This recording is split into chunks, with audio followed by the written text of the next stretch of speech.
Viewer discretion is advised. The New Jersey Devils. Yeah, you had Marty Brodeur, but the year you won your first cup, the threat of being shut down was all too real. And since Marty retired, you've been average to below average. That last finals run in 2013 signaled the end of an era. And of course, I can't do a video without this epic clip of your former coach Jim Schoenfeld calling the ref fat. Crazy, that's good because you fell, you fat pig. Have another goal, man. Have another goal. But I'm sure this one hurts more. Beto behind the net, swings it in front, he scores!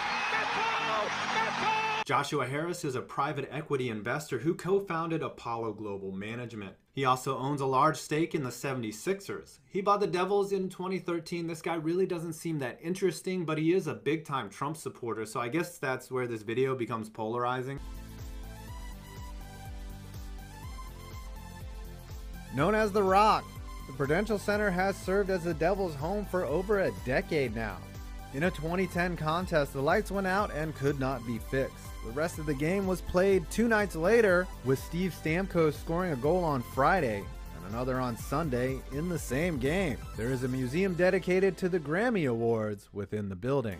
Hot tip, don't ever get lost in Newark. Okay, Newark is getting better, but don't ever get lost in Camden.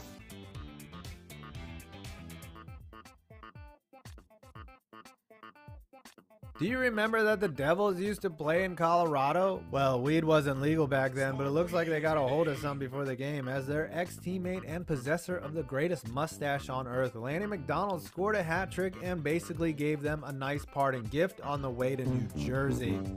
This was their next to last game of the season too. Wow. The #1 rule to how Mafia works is not ratting out your friends or yourself. In 2011, Patrick Eliash committed a high stick, but the refs assigned the penalty to Peter Sikora, who served the rap. Eliash stayed on the ice and promptly scored a shorthanded goal. Clever bastard.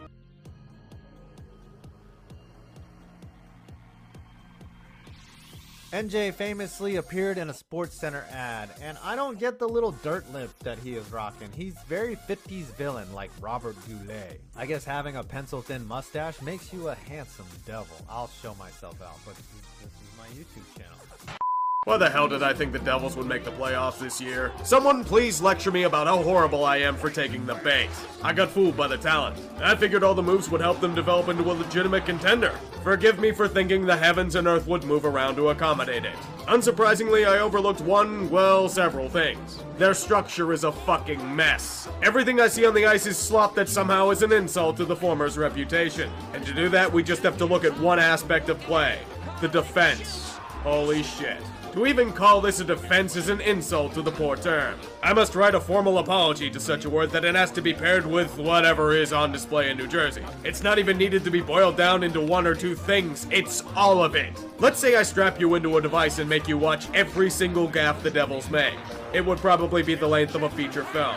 Once again, major issues in team structure. When you have most of your defensemen sell out and push in the offensive zone, the counterattacks are going to be innumerable and frequent. I remember when I was watching them against Pittsburgh a few months ago, and all I could think was, how many odd man breaks are they going to give up? Literally, you could start a charity drive with how many 2-on-1s or breakaways they surrender. Let's say they donate $100 each time to a soup kitchen, those homeless people will be feasting on filet mignon before the season's over.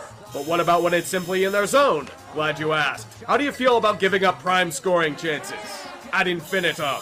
How about being so desperate to be flashy that you forget to do things like make efficient outlet passes and properly back check? What about holding on to the puck for too long?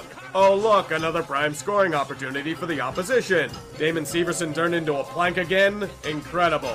Where's that Sammy Vatanen? They're pretty much interchangeable right now. You brought in a bunch of defenders that can't defend.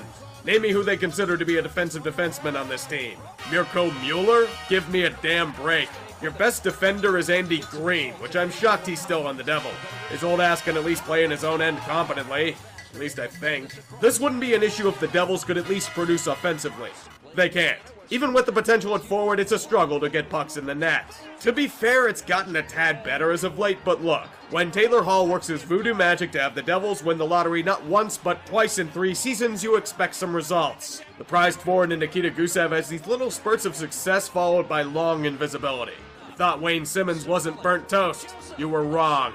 Nico Hischier is good. I just wish he wasn't on this team so we can have better structure. Jack Hughes isn't ready yet, and then it's a mishmash of project players who aren't developing or the typical bottom six types who grind and muck their way to the coach's heart. Who are the consistent performers here? Cal Palmieri and Blake Coleman? That ain't good enough. But the goaltending will improve, I thought. Corey Schneider is showing signs of rebounding to form. He isn't totally cooked yet. Ah, fuck. Your consolation prize is the flailing efforts of Louis Domingue. Sherry took a shot. They scored! Yeah, nah. Mackenzie Blackwood, I am so sorry. This organization is trying to kill you and you've done your damned hardest to try and keep yourself alive. Someone please give this man hazard pay. All of the shit he has to put up with, like a forward core that barely backchecks to a defense in name, only is a punishment few deserve. Look, you could have prime Brodeur in net and this team would still be terrible. It would pretend to mask the real issues on the team and throw your dick around at big names like PK Subban. Oh yeah, they have PK Subban now. Subban is a player who can still be a valuable asset to a team, if you use him properly. The problem is you can't think of him as the Subban he was in Montreal. New Jersey still thinks this. Now you see why Nashville traded him for next to nothing to shed salary. He's merely a power play specialist who can rip it from the point these days. You expect him to do anything else, it's gonna be ugly. Have you ever seen this guy play defense? Like, watch him play in his own end. The dude is a smoldering tire fire. Makes perfect sense to give a guy like this time on the penalty kill. Really, you're putting Subban on the penalty kill? That's all I need to see that you're misusing him. But that isn't the big issue for Amir. This is a 21-game pointless streak.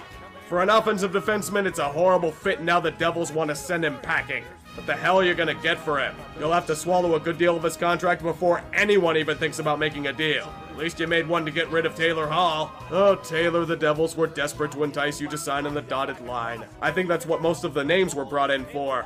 It didn't really work.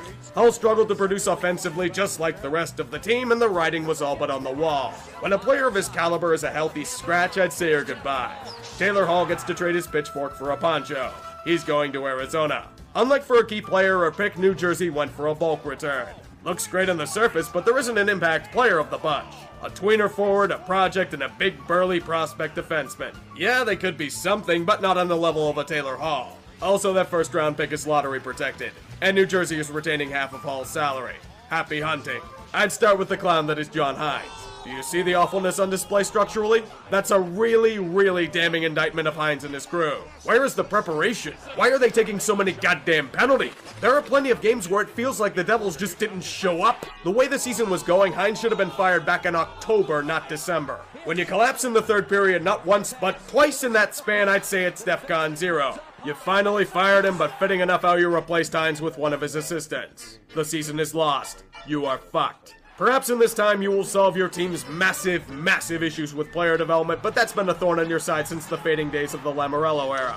I'm gonna be completely honest with you, Devils fans. Looking at it from a team he used to manage, this is most of the same shit that got Ray Shero fired from Pittsburgh. The man's an enigma. He'll make a great trade or two that has you thinking, holy shit, this guy is one of the best GMs in hockey, ready to have you build shrines in his name. Then he's trading 2 second-round picks for Doug Murray. While he's doing that, he stays too loyal to his players and coaches. I'm shocked he even fired Hines, to be honest. Be thankful that Rob Scuderi and Mark Eaton are retired, or else you'd be seeing them don the double red.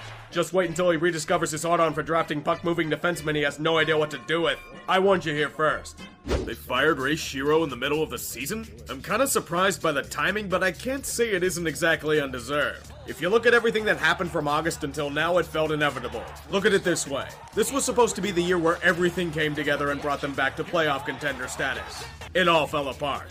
That playoff berth in 2018 was probably a bad thing for this organization in hindsight. It had them believe that they were closer to the end of the rebuild than they truly were. Even with the talent, the moves made this year set the team back another year or two. They have to rebuild a rebuild. See the problem there? There just doesn't seem to be any direction. Just names and big splashes. Prospects that keep stalling out in development.